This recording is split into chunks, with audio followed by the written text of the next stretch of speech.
Hello all, Raul Klingberg here. You can't see me. I'm hiding off to the side. I got you zoomed in on what is a interesting little engineering and build challenge on extending the Elevons. And I thought you might like to see how I go through various trades and solve these problems. So the issue here with the Elevon extensions where I've removed this portion from the wing, the new Elevon, is that the loads that are in the rib cap strips have to get transferred into the D-tube that I need to build on the leading edge of the Elevon. Now I need this D-tube here to take the torsional loads that are going to be imparted on this control surface. We're going to be deflecting the control surface from its root end up and down, and that'll put torsional loads on this. And right now, if I grab this, you'll see it's quite flexible. Well, we can't have that flexibility. You got to stiffen it up. And that's what we use D-tubes for. Now, in that process of getting the loads up into the D-tube, we got to get them from the rib into the D-tube. Now, what I did originally on the original construction was I had short little tabs of 1/64 inch thick plywood like this. And these were glued on the leading and trailing edges of the cap strips. Actually, they were glued to the ribs. So these got glued to the ribs, and then I'd glue on a cap strip. So these cap strips would be underneath the rib and would carry the loads from the cap strip into a D-tube or from the rib cap strip into a trailing edge. So these were just little load tabs. And because they're 1/64 inch thick plywood, these carry a lot of load. Very thin, can slip them in underneath, doesn't leave a bump, and incredible material, very high tensile strength. And it's flexible to meet the variations in the shape of the rib. Okay, so cool. However, cutting this thing off, well, these cap strips are firmly bonded to the rib. And there's no removing the cap strip without ruining both the rib and the cap strip. I'm not going to cut all these ribs off and make all new ones. I'd never get them lined up properly. So I have to find a way to get the loads from the rib cap strip into the D-tube. There's a bunch of different ways of doing that. Now, in the process of building the D-tube, we're going to need a spar top and bottom. So here's some spar material. I think this is like, this looks like it's about 3/8 by quarter, something like that. This is just pine. Could use spruce, could use basswood. I just went to Home Depot and found a nice clear piece of pine, tight grain, and I cut these on my table saw, long strips of these. So I got a short little piece for this demo here. Now we can't come in and just butt this in here, recess it down into the rib and butt it to the cap strip because the bond between the cap strip and the spar would be negligible. We're talking about a 1/16 inch thick cap strip and a little bit of bond area there. There's no strength in that at all. So there has to be an overlap so that we have lap shear strength. Epoxy is good to about 2,000 pounds per square inch on lap shear strength.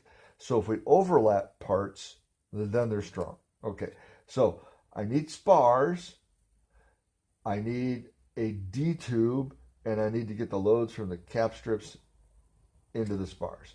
So this spar will be recessed down into the foam like this, bonded in, and it is essentially tangent to the curve of the D-tube at that point and come right up to the edge of the cap strip like that. Now the question became, well, do I cut a slot underneath the rib? And that's what I've done on this one. Cut a little slot underneath and slide this in like this, right? And bond it into the slot so that it's bonded to the cap strip, and then bend it down and bond it to the rib. Well, that'd work. You know, you get it bonded to the spar in the process, and we're transferring the loads up. But is that strong enough? Well, let's stop and think about that for a second. So the load here in this whole area for the cell section relative to this one rib, we're talking about a 1/2 square foot in this particular situation. I made an error in the original video, hence this voiceover redo. The load in the cap strip at 6 G's of loading is only around 20 somewhere between 20 and 25 pounds. So really not very high at all, easily carried by that 1/64 inch thick plywood load tab. And that's how we get the loads from the rib cap strips into the D-tube. So here I am with my little pieces of plywood. Now, to slot every rib and glue this in, come in with my razor saw and come in and cut through the epoxy, which is probably not going to happen. You're going to end up cutting into the foam and getting in there and removing the epoxy from the rib to make sure I get a good strong bond between the load tab and the cap strip. Well, that's a lot of work.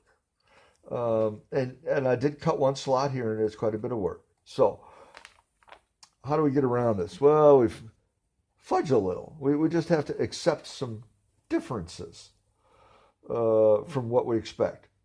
So what I've done here is I've cut at an angle and sanded off the end of the cap strip so it's sloped. The slope here is about the slope. It's essentially tangent to the curve of the new leading edge radius here. So what if I have the spar in here like this and I just glue this on top like this? Well, that's a nice strong bond directly to the cap strip. I can bend this down, get a long enough piece, bend it down, bond it to the foam rib, and there I have the spar encased, bonded to the load strip, that's securely bonded to the rib cap strip, and bonded to the foam. Well, that looks pretty nice, except we got a 1/64 of an inch thick bump here. Oh, well, we can deal with that. As long as we have enough overlap, I come in with a little sandpaper, I sand this off, and we got a little ramp here. And given the quality of my construction on this thing, a little ramp, 1/64 of an inch thick, nobody's ever going to notice. The aerodynamics won't notice the difference. It'll be fine. So this is a simpler solution, and I always tilt towards simple if I can. Going underneath is complicated. Yes, it's flush, it's better aerodynamics, yada, yada, yada. Simple is better. Just glue it on top, sand it until a little bit of taper on here so it blends in, and be happy with that. Be simpler's better. Okay, now, why plywood? Plywood, that's, nature's composite with a little bit of man-made help along there. This is incredibly strong material for its weight, and it's very cost effective. But what if you had say you had a bunch of pre-cured fiberglass or carbon fiber sheet laying around? Maybe you got 1 or 2 layers thick sheet, and it's almost like a sheet of plywood, and it has the fibers running in the rib direction, right? Well, they run the other way too, but we've got a whole bunch of fibers running this way, as long as you cut them properly out of the sheet. If you cut parallel to the fibers, you got fibers running the same direction as the face grain on the plywood. And I could do the same thing. I could come in here, wrap this down and around and bond it on there, and then sand out this edge back here. Well, this edge is much thinner than the plywood, half the thickness. It might be only 10/1000ths of an inch thick, 7/1000ths. Oh, that'd be real easy to sand down and flush that in. So we wouldn't hardly notice. And it wraps around really easy like this. Well, that's pretty cool. Pretty nice. So do I go lay up a sheet of carbon fiber and cut strips? Well, not if I already have the plywood. I have plywood in stock, and I have scissors. And I get the job done much faster if I just use the plywood. If I had sheets of carbon fiber or Kevlar made up like this, I'd use those because it would just blend in here much nicer, easy to bend, and just as strong as the plywood if it's carbon fiber or Kevlar. I wouldn't use fiberglass for this, a little too fragile. So only because I don't have the material laying around and I already have plywood laying around, I'll use the plywood. Simple. Keep it simple. Use the materials you have on hand if they'll do the job. And then the final question became, oh, well, wait a second. What if I just come in here? What if I get this bond and I wrap this all the way around like this and attach it to the lower rib cap strip also? Well, that's pretty nice. Then I got a loop that goes all the way around. And structurally, we love that. We're transferring the loads around that hoop, and that's really good. We'll have 2 spars in here, shear webs, really strong. Well, that's analogous to how I built the original Elevons. I wrapped plywood all the way around like this, and the plywood formed the D-tube. But it was hard to do the splice. There isn't plywood long enough to do this job. I don't have the plywood on hand, and it was a struggle to make the other Elevon D-tube leading edges, and they weren't very, the shape wasn't perfect. They weren't perfectly round. There's a lot of variations in it. It was problematic. And I had the face grain running this way. So that would be an option. And this whole thing is tapered this way. So the strips that you have to cut to go around here have a funny arc shape to them, arced on both sides. Because if I just lay this on here flat to the rib surface, you'll see this is off at an angle here like this. So you have to cut these funny curved strips, and you end up wasting some plywood that way, and it's a pain in the butt to lay them all out, cut on the line, or wrap it around here carefully. So I'm not going to do that either. I'm going to like keep this simple. So plywood tabs, face grain running this way, bond them on here, sand them down nice and tapered, bend them down, bond them to the foam like this, and then I'm going to use PVC pipe like this to mold the D-tube leading edge, because conveniently all of these ribs have the same radius nose on them.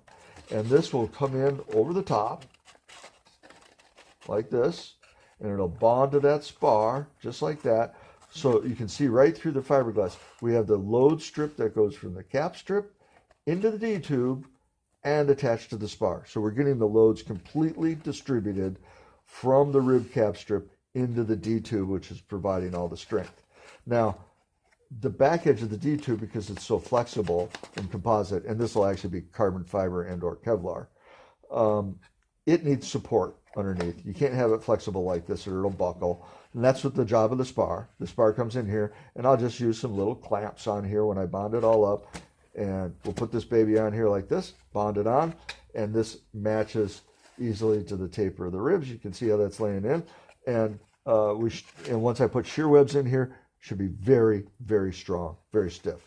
Now, as I looked at this, I thought, well, why don't I just simplify my life, get rid of the tabs. Simpler is better, fewer parts are better, and just make this D-tube a little bit wider like this, so that I can, if I can lift this up enough, I'm underneath, I'm a little stuck. And just run this back onto the cap strip like this. And then I'm bonded to the cap strip, bonded to the spar, bonded to the nose of the rib. Fewer parts, I don't have all the little tabs. And I'm transferring the loads directly from the cap strip into the D-tube material. And you could do that. However, the edge that extends beyond the spars is now very flexible. We don't like that. So we'd have to come in and I'd have to make a series of cuts here. And I'd have to round off these corners. We can't have a stress riser. Got to round off the corner. So I have to come in with my X-Acto knife and round them off and cut this material away. It's a waste of material, which isn't that huge of a deal when you're talking about aircraft, but it's extra fiddly labor and room for mistakes. I'm coming in with my scissors or my knife and I overcut and I happen to cut into the radius that's there, and then I got to go patch that. It's a tougher build. It's much simpler, even though it's more parts, it's much simpler to come in with these tabs like this, get this all secured in place, all bonded up, and then bond on the D-tube leading edge such that it comes right up flush to the trailing edge of the spars. I think that's the best solution overall. Other people would do it differently. You'd probably find as many solutions to this as you find people. But this is how I went through the decision-making process to get down to how I'm going to actually build this. And building the spar after the fact, complicated. Because on the original ones, the spar was essentially built on the front first. Then the cap strips went on. And then the D-tube went around. So completely different process to cut up a wing you already have and build something with that structure that was originally designed to kind of be built in a different sequence. So this is the solution I came up with. I think it'll work fine for this. When I build the next set of wingtip panels, which I will have to build eventually because I want to get the dihedral out of the wing, this will all be built differently and hopefully cut down on the parts count. Because parts count is labor and cost, especially high on the labor side. You got to glue all these little pieces in. I'll use 5-minute epoxy. It'll go pretty quick. 5-minute epoxy and some tape. I'm going to do this, and I'll have a bunch of them set up and go bing, bing, bing right down the line. And the advantage of the plywood is you can come in and kind of pre-bend it. I can give this some curve if I'm careful about it, and I can put a little bend in it like that and get this pre-bent so that it fits the rib a little bit better. And I'll probably do that too. I might spray a little bit of Windex on the outside, allow the wood to flex a little, and it'll be fine. So there we go. That's how the decisions were made. That's how we ended up building this Spar. I have to do an analogous process for the mating side, which if I pan you up here, let's see if I can get over here and run you up and get you a look at, there's the matching side, and I'm going to have to put spars in there.